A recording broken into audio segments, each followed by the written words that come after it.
On to our next candidates, and with us from running for the State Senator District 50 is Senator John Wilkinson, and then we have candidate Roy Benifield, and he will be, I guess Carrie Turner will be speaking on behalf of Roy, so we'll welcome them to the front.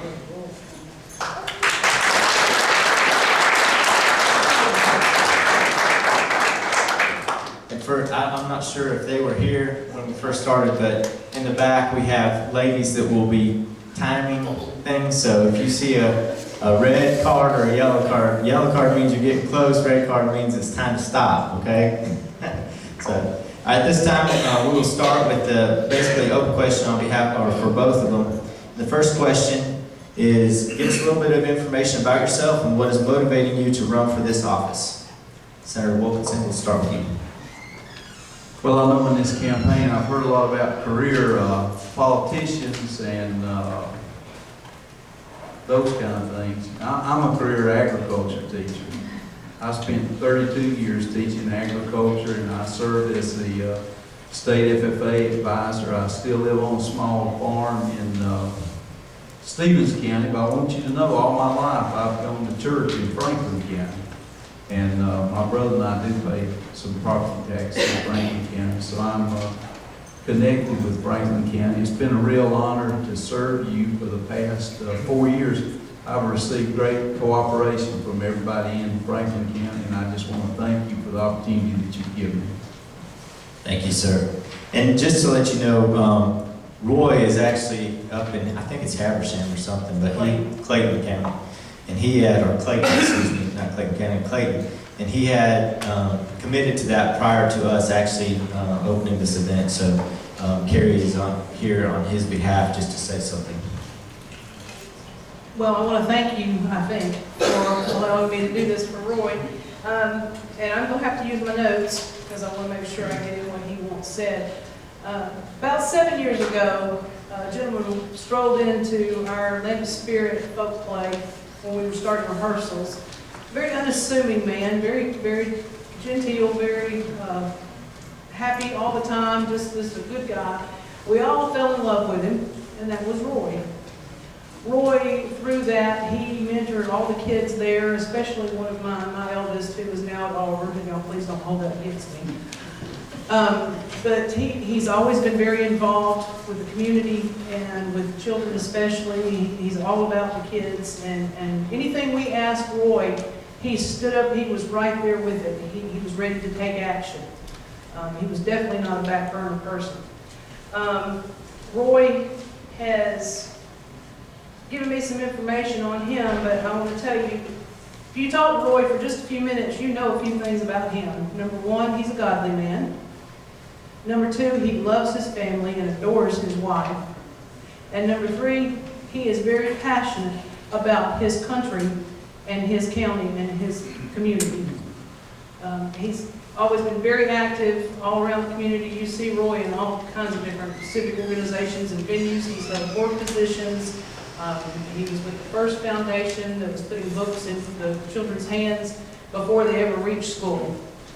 There's been so many things that he's been involved in. He didn't list them all, and I certainly couldn't remember them all.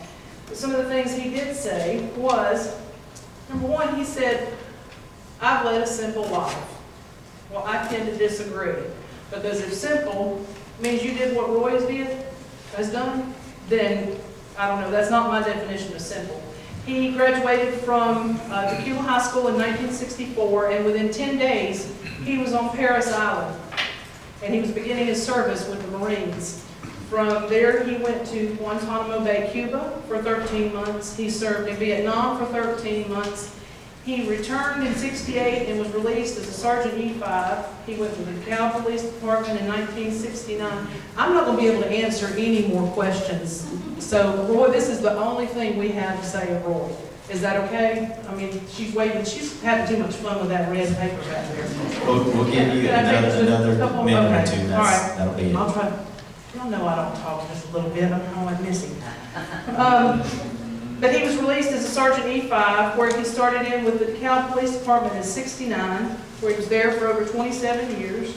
He retired and went to Bosnia and Kosovo for the State Department to work with the United Nations. And there he vetted and trained their police officers for 20 months, and then he returned home to retire. Okay, I don't think he's retired yet, but anyway. This is Roy's statement. Roy feels our government is no longer a government of the people and for the people. It has become a government of the lobbyists, by the professional politicians, for the professional politicians, and special big money interests. Therefore, Roy believes the only way to rein in government abuse of the citizens with continuous increases of taxes, fees, laws, and regulations, and continuing growth in government employees is to make term limits the law in Georgia. Roy believes in term limits for all part-time elected and appointed state employees. To prove his belief in term limits, he has pledged to serve no more than 2 terms if elected. Roy will work for the 50th District in the state of Georgia to reduce the number of laws and regulations being passed in the Senate each year. Less government, that's what Roy believes in. Roy asks for your vote and support in his first effort in the political arena, and needs your support to allow him to work for the changes people have been telling him we need in order to make Georgia a better place to live, work, and succeed. Roy needs and cherishes your vote on May the 24th in the Republican primary, and he wanted to remind everybody about the early voting starting May 2nd. And he's also made this one more statement. I really wish I could attend, but when you say you will do something and they count on your participating, you are not worth much if your word means nothing. Thank you. All right, if you will pass that on, thank you, Okay. Carrie. I appreciate that. All right, Senator Wilkinson, we have a couple questions for you, and then we'll give you an opportunity to address the crowd as well, or the audience here at the end. Senator Wilkinson, House Bill 170, also known as the New Transportation Bill, raises taxes on every citizen in the state of Georgia that operates a motor vehicle by 6 to 7 cents per gallon. The critics of this bill claim this is the largest single tax increase in Georgia history. Please explain why you have chosen to support this bill. Okay, is a mic on? I just want to say a couple of things. First of all, I think you're going to talk about following the rule of law. You need to set a good example, so when y'all hold that green thing up, I'm going to be quiet. But I would like to say this. I started the day in Cornelia. I went to Hiawassee. I was with my opponent in Rabun County just before I came here. But I thought it was important to come on down here and be with you. So I haven't missed anything today, and I've come here because I wanted to talk to you myself. Now the question on the House Bill 170, one thing about that bill, I know when the bill was passed, a lot of people said, oh, this is the hugest tax increase in history. I heard some of those things. Now I've told some people, it's kind of like the parable in the Bible, you know, where they made the blind man where he could see again the Pharisees, and everybody wanted to quiz him, well, what about this and what about that? And you know, he told them, look, all I know is I was blind and now I see.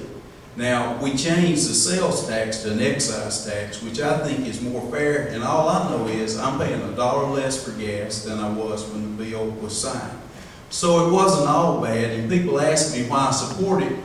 You know, we talk about jobs. We want our children to be able to have jobs. We had people like UPS come to us and say, if you can't fix the road, we're going to take 6,000 jobs out of the state of Georgia because the roads are terrible and it's costing us thousands of dollars to get our trucks repaired. You need to do something to raise the revenue and fix roads. And this corridor up here, the 2 lanes each way from Greenville to Atlanta, that's the last corridor that only has 2 lanes, and we need to continue to do something about our transportation needs. Thank you, sir. All right, the next question is for you as well, since you're the only one left. Hey, I'm watching them back there too. No, I'm behaving. You're doing good, doing good. All right, Senator Wilkinson, you have some experience now working in the state government. And what would you say you are most proud of during your time, and what would you change if you had the opportunity? Probably one thing that I'm real proud about for Franklin County, you know, one thing about your county officials in Franklin County during the past 4 years, we've been able to work together as a team, all of us. And I know a couple of years ago, Bobby Martin, your tax commissioner, mentioned to me that one of the tax reform bills that had been passed unfairly penalized Franklin County, and the chairman of the commission, Thomas Bridges, contacted me, and they wanted me to introduce legislation that would help make that right with Franklin County. It was going to cost taxpayers of Franklin County $250,000 a year. Well, to get it fixed, we had to get it passed through the House and the Senate and signed by the governor by the last day of March. Now, you know, some of the bills we had this year, you know, the governor's still waiting to decide whether he's going to sign it.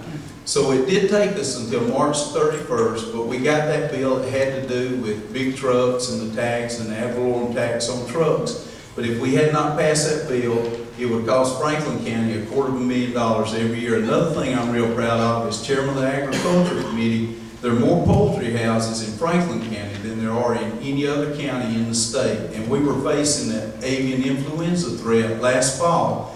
And we appropriated money for the vet lab in Hall County, the vet lab at the University of Georgia in Tifton, and we worked on this.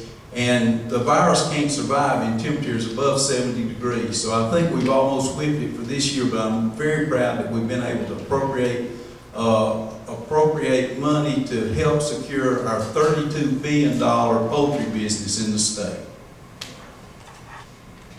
All right, what would you, second part of that question, I know since you didn't have time, it's really a two-part question. What would you change if you had the opportunity?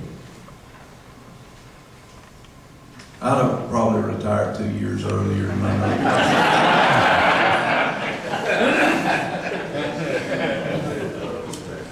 All right. Well, the next question is a simple one. Basically, you have the floor to explain to the audience why they need to vote for you on May 24th. Well, in politics, you got to promote yourself. You know, I was somewhere earlier today, and one of my friends told me, you need to talk loud. You know, you need to be loud. But, you know, when I come and talk to people, I like to talk to them like my friends. You know, I consider you my friends. I don't think I have to yell at you to get my point across. I'll tell you some things that I'm proud of. I've served for 5 sessions, and I've never missed a day of work. I've gone to work every day. I've gotten there early, and I've stayed late, and my colleagues have thought enough of me to give me the opportunity to chair the Agriculture and Consumer Affairs Committee, to make me vice chair of the Education Committee, to put me on the Appropriations Committee, the Natural Resources Committee, and a member of the Rules Committee.